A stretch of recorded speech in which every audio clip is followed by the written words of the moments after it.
Hello বন্ধুরা, আমি কিরণ। আজকে চলে এসেছি দিল্লির লক্ষ্মীনারায়ণ মন্দির দর্শন করতে। লক্ষ্মীনারায়ণ মন্দির কিন্তু বিড়লা মন্দির নামেও পরিচিত।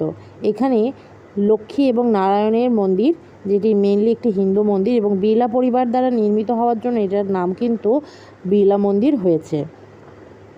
মন্দিরটি ভীষণ সুন্দর।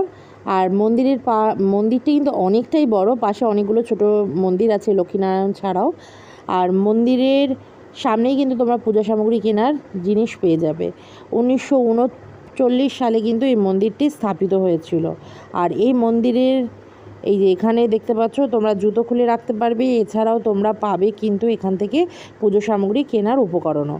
মন্দিরের টাইমিং এখানে দেখিয়ে দিচ্ছি, ভোর 4:30 থেকে রাত 9টা পর্যন্ত খোলা থাকে। মাঝখানে শুধু 1:30 থেকে 2:30 পর্যন্ত মন্দির বন্ধ থাকে। মন্দিরের ভেতরে ভিডিও বা ফটোগ্রাফি কিন্তু করা যায় না, তাই ভেতরের ছবি বা ভিডিও আমি তুলতে পারিনি। তবে তোমরা দিল্লি দর্শন করতে এলে কিন্তু এই জায়গাটাকে অবশ্যই ভিজিট করো, খুব ভালো লাগবে। আজকে এই পর্যন্তই, টাটা।